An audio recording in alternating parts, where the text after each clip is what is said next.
Napag-usapan natin ang patungkol sa may epilogue ng Volume 21. Ngayon, diretso na tayo sa may Chapter 1. Pero bago natin simulan itong video na ito, ay i-roll muna natin ang intro. Hello everyone and welcome to my channel, ang inyong source ng Tagalog na Tensura Contents. Sa channel na ito, pinag-uusapan natin ang mga nangyayari sa may Tensura Universe. So without further ado, let's get into the video. Nag-upload na nga pala guys ang Kohay PH ng Tagalog na solo leveling. Kaya kung gusto mo makapanood ng Tagalog solo leveling contents, bisitahin nyo ang Kohay PH. Link in the description. Ngayon, punta muna tayo sa may point of view nitong si Ruminas. Napasabi itong si Ruminas sa may isip niya na dumating daw pala itong si Feldora. Ngayon, itong si Feldora ang kaharap nitong si Dagruel. Itong si Ruminas aware sa nangyayari sa may suspended world. Pero unlike Feldora and Dagruel, hindi pa kaya nitong si Ruminas na makagalaw dito. Ngayong dumating itong si Feldora nawala ang pagpapanik niya. Akala niya talaga kanina yun ang katapusan niya. Pero ngayong nakita niya nga itong si Feldora nawala bigla ang kanyang mga ganong thoughts. Nakaramdam siya ng sense of relief. Napaisip na lang itong si Ruminas na imposible daw na biglang nawala ang takot niya nang dahil lang sa appearance nitong lizard na ito. Pero na-relieve talaga siya kasi nga kahit na critical na itong situation nila napaka-casual pa rin nitong si Feldora. Tawa lang itong si Feldora ng tawa. Akala kasi nitong si Feldora hindi nalalaman nitong mga nandito kung anong ginagawa niya. Akala niya itong si Dagruel lang ang nakakarinig sa kanya kasi ang ina-expect nga nitong si Feldora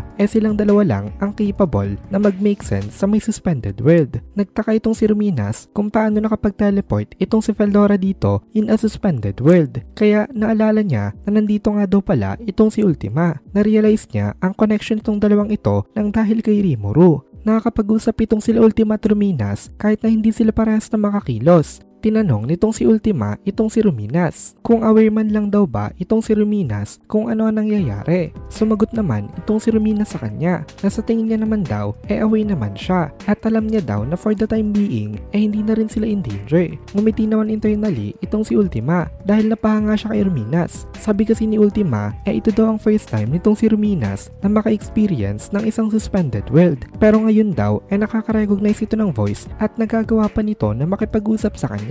Actually, napakagaling na daw nun. Tama daw talaga na in-recognize niya nga itong si Ruminas na isa sa kanyang mga competitors nung una. Itong pangyayari pala na ito dahil sa may ultra intuition nitong si Ruminas. Parang katulad rin nung kay Rimuru nung una, nung hindi pa rin siya nakakakilos sa may stop time. Pero nakikita niya ang mga pangyayari dito. Dahan-dahan na rin na nai-analyze nitong si Ruminas itong suspended world. At eventually, makakagalaw na rin siya. Pero hindi lang itong si Ruminas. Kasi maging itong si Ultima pinaprocess na rin itong suspended world na ito. Na-realize na nila ang secret sa paggalaw sa may suspended world. Kailangan lang daw pala nila na may manipulate ang information particles. In fact, ngayon nararamdaman na uli nitong si Ultima ang kanyang mga kamay at mga paa. It's just a matter of time bago niya maigalaw ito. At once na nakagalaw na nga siya, isa siya sa mga naunang subordinates nitong si Rimuru na naging capable na gumalaw sa may suspended world. Pati itong si Ruminas ngayon nagagawa na rin na maigalaw ang kanyang mga fingers. Kaya nag-race itong dalawa kung sino sa kanila ang una makakagalaw freely. How ironic, kasi nakastop nga ang time pero wala silang time na pwedeng sayangin.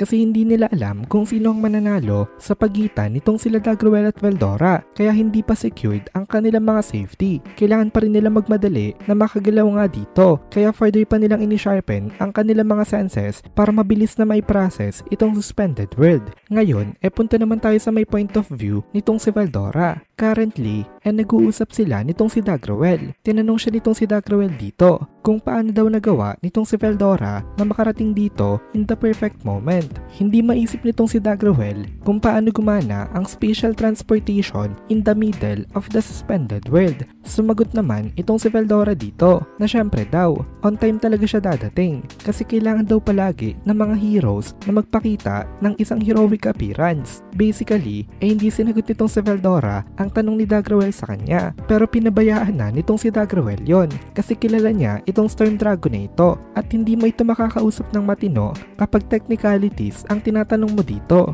Then nagsalita itong si Feldora. na meron daw siyang isang ridiculous na proposal para kay Dagrawel. Tinanong naman ni Dagrawel kung ano daw yon, kaya nagpaliwanag itong si Veldora na kung nakastop daw ang time ibig sabihin daw ba nun hindi rin nakita ng mga nandito ang perfect appearance niya kanina. Napaisip naman itong si Dagrawel na ano daw kaya ang ibig sabihin nito. Hindi niya naintindihan agad itong si Veldora at balak na itong si Dagrawel ngayon na itigil na itong stop time kasi ngayon wala na itong point. At hindi lang yon, nagko-consume kasi ito ng malaking amount of magicules para lang ma-maintain mo. And since itong si Veldora nga nakakagalaw naman dito wala nang point para i-maintain pa ang stop time. Pero may in-request nga itong si Veldora sa kanya na mag-start over daw silang dalawa. Gusto niya daw kasi na makita nitong mga ito ang heroic appearance niya dito na hindi nito mga ito nasaksihan kanina kasi nga nasa may suspended world pa. Kaya ang gusto niya daw na mangyari sasaluhin niya ng kamay niya ang suntok nitong si Dagrawel sa harapan nitong si Ruminas mismo para mai-impress niya daw itong Demon Lord na ito. At dito na muna natin tatapusin itong video na ito. Kung nagugustuhan mo itong mga videos natin please consider joining the membership para mapanood mo na agad ang mga kasunod na part dahil palaging advance ang ating mga members. Also, please consider leaving a like at mag-comment ka na din para ma-boost naman tayo ng algorithm.